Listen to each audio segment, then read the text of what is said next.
डालने वाले कौन कौन से फैक्टर। देखो बेटा यहाँ एक फैक्टर आता है Z effective means effective nuclear charge. तो नीट में और जी मीन्स में दोनों ही एग्जाम के अंदर, नीट के अंदर भी और जी मीन्स के अंदर भी अभी तक कोई ऐसा सवाल नहीं आया है जिसमें हमने जेड इफेक्टिव कैलकुलेट किया हो, इफेक्टिव न्यूक्लियर चार्ज को कैलकुलेट किया हो। तो मैं अभी इसको क्लास में नहीं पढ़ाऊंगा, उसका वीडियो ग्रुप में डाल दूंगा। नहीं पढ़ना, नहीं पढ़ना, यहां पढ़ा दूं, पूरा एक क्लास लगेगा, मैं यहां पढ़ा दूंगा।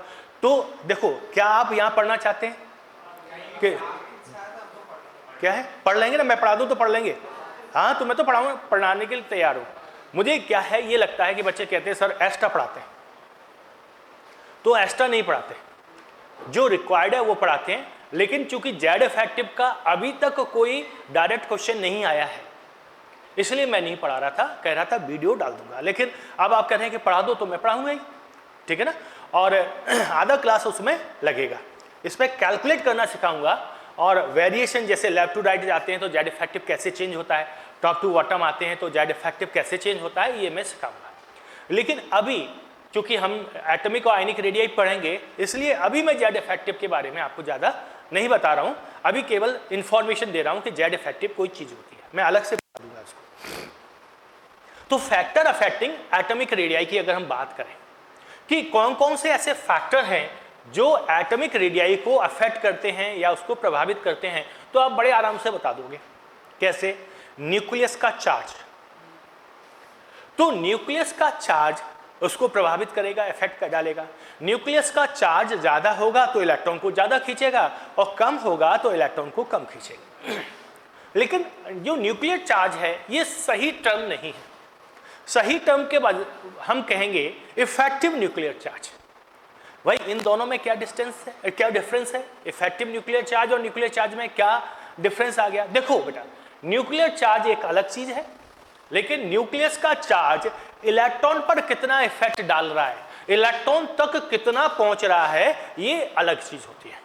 कैसे? फॉर एग्जांपल हमने एक एटम लिया, ये न्यूक्लियस है, इसके चारों तरफ इलेक्ट्रॉन घूम रहे हैं, सेल है, ठीक है। जैसे 2 इलेक्ट्रॉन हैं, यहां 8 इलेक्ट्रॉन हैं और सपोज करो यहां पर 1 इलेक्ट्रॉन है, ये 1 इलेक्ट्रॉन है, ठीक है। अब इस पर कैसे न्यूक्लियस का चार्ज आएगा या न्यूक्लियस का चार्ज इसको कैसे अफेक्ट करेगा? न्यूक्लियस का चार्ज तो इसको अपनी तरफ खींचेगा, लेकिन ये जो इलेक्ट्रॉन है पास वाले ये इसको रिपेल करेंगे। ये क्या कर रहे होंगे? इसको रिपेल कर रहे होंगे। तो 2 इलेक्ट्रॉनों के बीच में तो रिपल्सन फोर्स वर्क कर रहा होगा और न्यूक्लियस और इलेक्ट्रॉन के बीच में क्या है? अट्रैक्शन फोर्स वर्क कर रहा होगा। तो जो न्यूक्लियस का जो इफेक्टिव रिजल्टेंट फोर्स इलेक्ट्रॉन तक पहुंच रहा है वो कम हो जाएगा। क्यों कम हो जाएगा? कि न्यूक्लियस खींच रहा है, वो इलेक्ट्रॉन्स को रिपेल कर रहे हैं, तो इफेक्टिवली जो चार्ज उसके ऊपर आ रहा है, न्यूक्लियस का चार्ज जो उसके ऊपर आ रहा है वो कम आ रहा है। इसे हम कहते हैं इफेक्टिव न्यूक्लियर चार्ज, जिसको हम कैलकुलेट करना सीखें। हाँ, तो इलेक्ट्रॉन पास है, इलेक्ट्रॉन क्लाउड उसको रिपेल कर रहे हैं, तो न्यूक्लियस का जो चार्ज इफेक्टिवली उसके पास पहुंच रहा है that is called effective nuclear charge. तो हम टर्म जो यूज करते हैं वो न्यूक्लियर चार्ज के बजाय क्या करते हैं? इफेक्टिव न्यूक्लियर चार्ज करते हैं। तो फैक्टर अफेक्टिंग में सबसे इंपॉर्टेंट है वो है effective nuclear charge. Effective nuclear charge जितना ज्यादा होगा रेडियाई उतना ही छोटा होगा। Greater the effective nuclear charge, मैं अभी नोट करा दूंगा, पहले सुन लो, मैं अभी नोट करा दूंगा। Greater the effective nuclear charge smaller the radii, पहली बात। दूसरा है कि सेल जितनी ज्यादा होंगे, सेल जितने ज्यादा होंगे रेडियाई उतनी ही बड़ी हो जाएगी। तो greater the number of shell, greater नहीं, चार्ज कम तो लगेगा, ये बात बिल्कुल सही कह रहे हो, चार्ज कम लगेगा, लेकिन वो सेल भी तो बढ़ते जा रहे हैं ना, उसके लिए जगह भी तो चाहिए। तो सेल जितने ज्यादा होंगे एटॉमिक रेडियाई भी उतना ही ज्यादा होगा, ठीक है ना। और इसको हम इस तरह से भी बता सकते हैं, बढ़ जाएगा बेटा, चार्ज कम लगेगा तो रेडियाई बढ़ जाएगा। तो आप नोट कर लें चाहो तो, factor affecting atomic radii, factor affecting atomic radii. तो पहला है effective nuclear charge,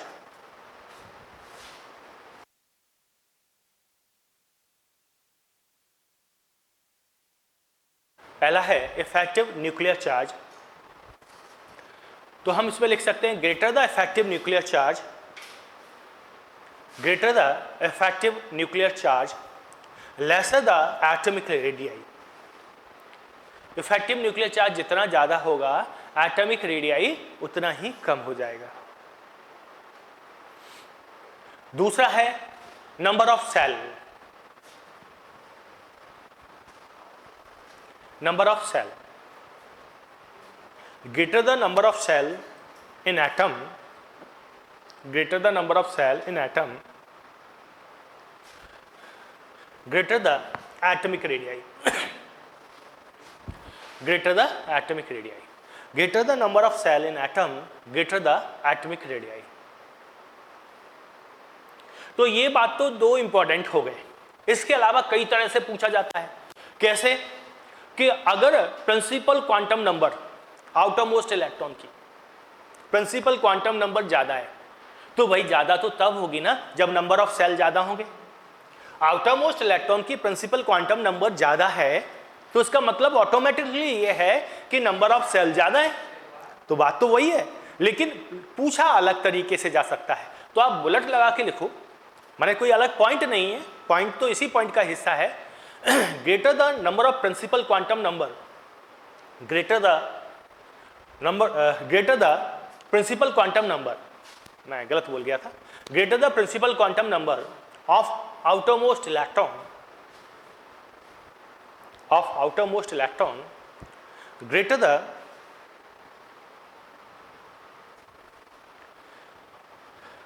greater the atomic radii, greater the atomic radii। ठीक है ना, तो ये भी इसी उसका पार्ट हो गया। अब पीरियोडिसिटी इसके अंदर क्या है? पीरियोडिसिटी क्या है? पीरियोडिसिटी का मतलब हो गया कि पीरियड्स में या ग्रुप में टॉप टू बॉटम या लेफ्ट टू राइट जाने पर क्या इफेक्ट आता है। तो आप हेडिंग डालें पीरियोडिसिटी।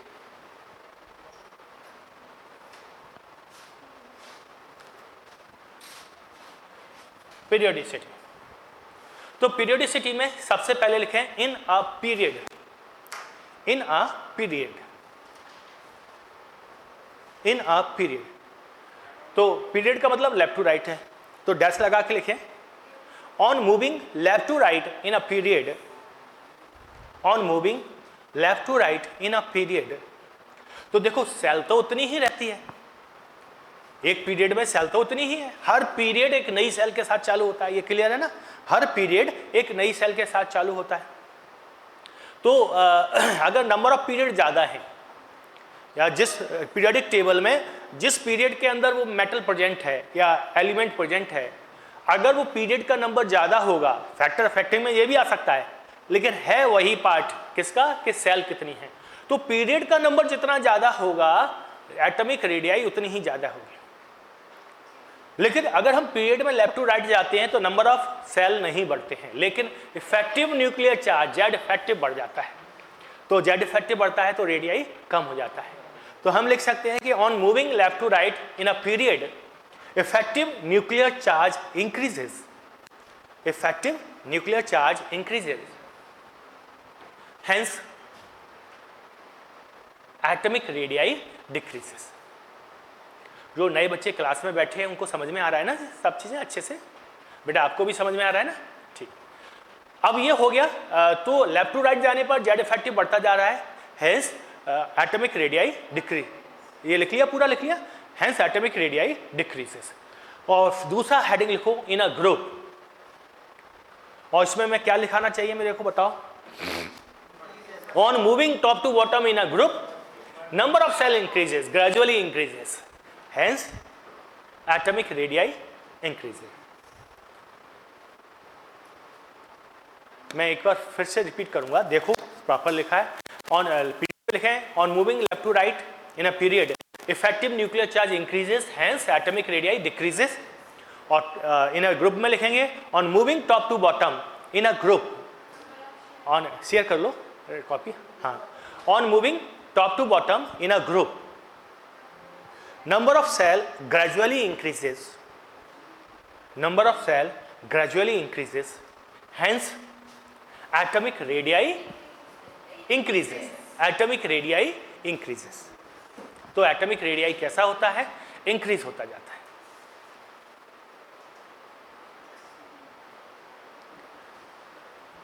क्लियर सभी बच्चों को? कोई दिक्कत वाली बात तो नहीं है? ठीक है, तो ये हो गया। तो ये एटॉमिक रेडियाई का पीरियोडिसिटी भी हो गया, फैक्टर ऑफ फैक्टिंग भी हो गया, उनकी अलग अलग डेफिनेशन हो गई। अब एटॉमिक रेडियाई के बाद जो आप बार बार कह रहे थे कि आयनिक रेडियाई, आयनिक रेडियाई का मतलब क्या है? तो एटॉमिक रेडियाई पढ़ लिया तो आयनिक रेडियाई लगभग वैसा ही सब कुछ है। तो आयनिक रेडियाई की बात करें,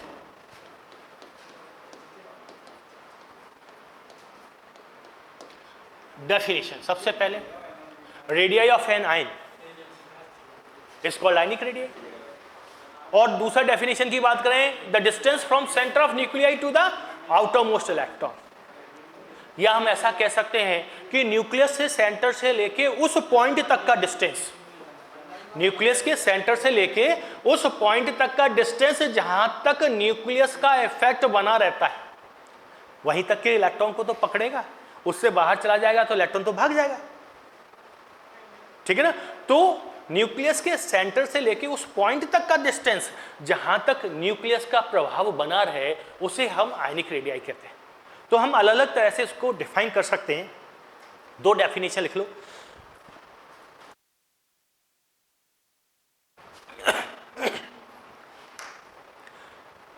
The radii of an ion is called ionic radii.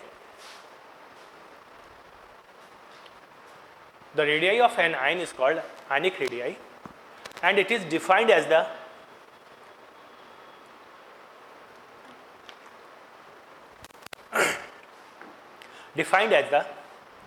center of nuclei, and it is defined as the center of nuclei, defined as the center of nuclei to outermost electron of an ion, center of nuclei to outermost of an ion of ion, anion, ठीक है। तो ये क्या हो गया? Ionic radii. अब ion दो तरह के हो सकते हैं, आयन दो तरह से फॉर्म हो सकते हैं, इलेक्ट्रॉन को लूज कर दें या इलेक्ट्रॉन को गेन कर दें। इलेक्ट्रॉन को लूज कर दें तो कैटायन का फॉर्मेशन होगा, और इलेक्ट्रॉन को गेन कर लें तो एनायन का फॉर्मेशन होगा। कैटायन है तो उसकी रेडियाई कैटायनिक रेडियाई, एनायन है तो उसकी रेडियाई एनायनिक रेडियाई। एक और बात, अगर कैटायन बना, इलेक्ट्रॉन निकल गया, इलेक्ट्रॉन लूज हो गया, इलेक्ट्रॉन रिलीज हो गया, तो जेड इफेक्टिव बढ़ जाता है, इफेक्टिव न्यूक्लियर चार्ज बढ़ जाता है, क्योंकि रिपल करने वाला एक इलेक्ट्रॉन कम हो गया। तो जेड इफेक्टिव बढ़ गया तो क्या असर पड़ेगा? डिक्रीज हो जाएगा। और कई बार जैसे सोडियम आयन बना, पोटेशियम आयन बना, एक इलेक्ट्रॉन रिलीज हुआ, बाहर का सेल भी खत्म हो गया, बाहर का सेल भी खत्म हो गया। तो इन सब कारणों की वजह से कैटायनिक रेडियाई अपने पेरेंटल एटम से छोटा होता है, स्मॉल होता है। और एनायनिक रेडियाई कब बनेगा? एनायन कब बनेगा? इलेक्ट्रॉन गेन कर लिया, इलेक्ट्रॉन गेन कर लिया तो जेड इफेक्टिव कम हो गया। क्यों? रिपेल करने वाला एक और इलेक्ट्रॉन आ गया। जेड इफेक्टिव कम हो गया तो न्यूक्लियस का इफेक्ट कम हो गया, इलेक्ट्रॉन थोड़े थोड़े से दूर हो गए, ठीक है, थोड़े थोड़े से दूर हो गए। नई सेल नहीं बनती इसके अंदर, इलेक्ट्रॉन लेकिन दूर हो जाते हैं इफेक्टिव न्यूक्लियर चार्ज कम होने की वजह से। तो हमेशा एनायन का जो रेडियाई होता है वो अपने पेरेंटल एटम से बड़ा होता है। तो कैटायन का रेडियाई पेरेंटल एटम से छोटा और एनायन का रेडियाई पेरेंटल एटम से बड़ा। तो आप थोड़ा सा ये लिख लें, an ion can form by losing or gaining an electron, losing or gaining an electron. After losing an electron, cation form. After losing an electron, cation form and after gaining an electron and after gaining an electron anions form. ठीक है, जैसे metal है तो metal ने एक electron निकाल दिया और ये कैटायन बन गया, और X है इसने एक इलेक्ट्रॉन गेन कर लिया तो X नेगेटिव, एनाइन का फॉर्मेशन हो गया। तो कैटायन और एनाइन दोनों फॉर्म होते हैं, कैटायन इलेक्ट्रॉन को रिलीज करके और एनाइन इलेक्ट्रॉन को गेन करके बनता है। इन दोनों के बाद नीचे लिखे after losing an electron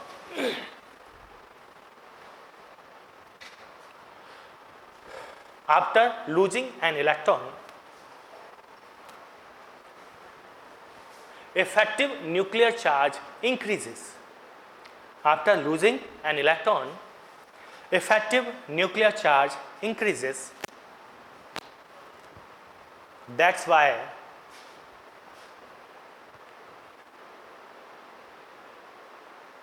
radii of ion decreases.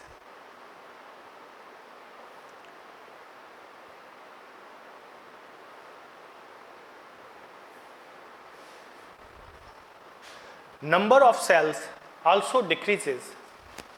Number of cell may also decreases during this process. Number of cells may also be decreases during the process. Hence, cationic radii always smaller than cationic radii is always smaller than that of parental atom. That of parental atom. फिर से एक और bullet लगाओ, नीचे लिखो, ये लिख लिया ना पूरा, smaller than that of parental atom. Parental atom अपना जो उनका पैतृक एटम था, पेरेंटल एटम था, उससे कम होती है। हाँ, अब अगला एक और बुलेट लगा के लिखो anion form by gaining of electron. Hence in anion effective nuclear charge decreases. Hence in anion effective nuclear charge decreases, which increases the anionic radii. Which increases the anionic radii. That's why radii of an ion, that's why radii of an ion always greater than that of always greater than that of parental atom. कहां से बोलूं बेटा? देखो effective nuclear charge decrease होता है, that's why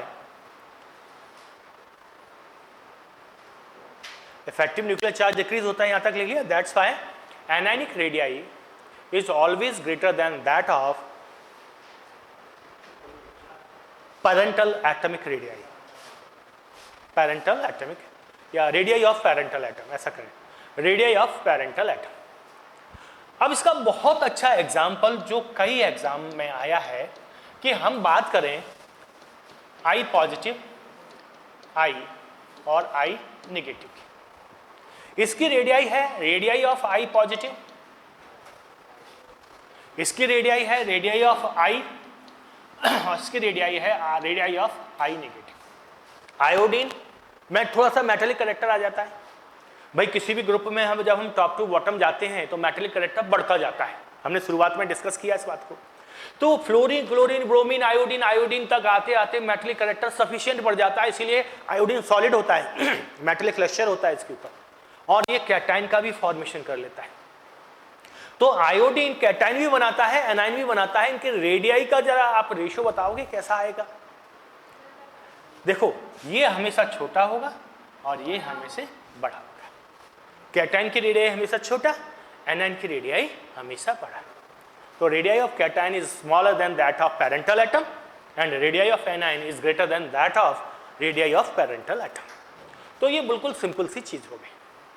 अच्छा, अगर हम इनकी रेडियाई को कैलकुलेट करना चाहते हैं, आयनिक रेडियाई को, तो एक तो जेड इफेक्टिव से कैलकुलेट करते हैं, तो वो अभी नहीं बताऊंगा, जब जेड इफेक्टिव बता दूंगा उसी दिन, मैंने अगली क्लास में जब जेड इफेक्टिव बताऊंगा तो उसी के साथ हम आयनिक रेडियाई को रेशियो में किस तरह से कैलकुलेट करते हैं ये मैं सिखाऊंगा आपको। एक दूसरे के रिस्पेक्ट में कैसे कैलकुलेट करते हैं ये भी सिखाऊंगा। इसके बाद हम पाइथागोरस थ्योरम से भी कैलकुलेट कर सकते हैं। कैसे? वो ऐसा ही कैलकुलेशन नहीं बताऊंगा, ऐसे ही बता रहा हूं। जैसे मेरे पास लिथियम आयोडाइड का क्रिस्टल है, ठीक है ना, और इसका क्रिस्टल का एक छोटा सा पार्ट मैंने ले लिया है।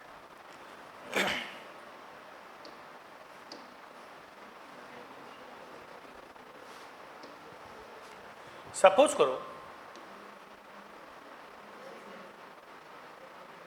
स्क्वायर आ गया,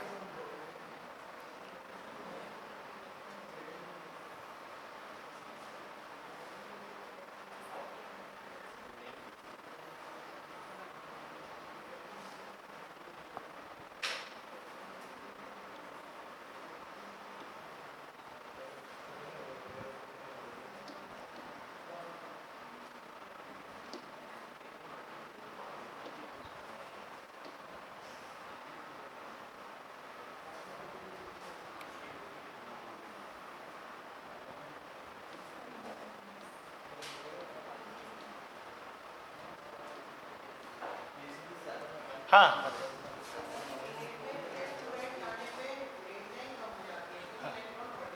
नहीं, लेफ्ट टू राइट जाने पे इलेक्ट्रॉन बढ़ रहे हैं, वो नहीं, प्रोटॉन बढ़ रहे हैं। लेफ्ट टू राइट जाते हैं तो इलेक्ट्रॉन बढ़ रहे हैं और न्यूक्लियस में प्रोटॉन बढ़ रहे हैं। किसमें? देखो अभी नहीं, आप जो पीरियोडिसिटी की बात कर रहे हो आप एटॉमिक रेडियाई की, तो सिर्फ अभी एटॉमिक रेडियाई की अपन बात करते हैं, क्योंकि आयनिक रेडियाई की पीरियोडिसिटी हम अलग तरह से बताऊंगा मैं, उसमें अलग चीज है। आइसो इलेक्ट्रॉनिक आयन हो सकता है, ये आइसो इलेक्ट्रॉनिक नहीं है। पीरियोडिक टेबल में लेफ्ट टू राइट जा रहे हैं तो एटम के केस में वो आइसो इलेक्ट्रॉनिक नहीं है, लेकिन आयन के केस में आइसो इलेक्ट्रॉनिक हो सकते हैं। तो इसीलिए मैं आयनिक रेडियाई को अलग पढ़ाता हूं एटॉमिक रेडियाई से। तो एटम के केस में जब हम पीरियोडिक टेबल में लेफ्ट टू राइट जा रहे हैं तो इलेक्ट्रॉन भी बढ़ रहे हैं, प्रोटॉन भी बढ़ रहे हैं, लेकिन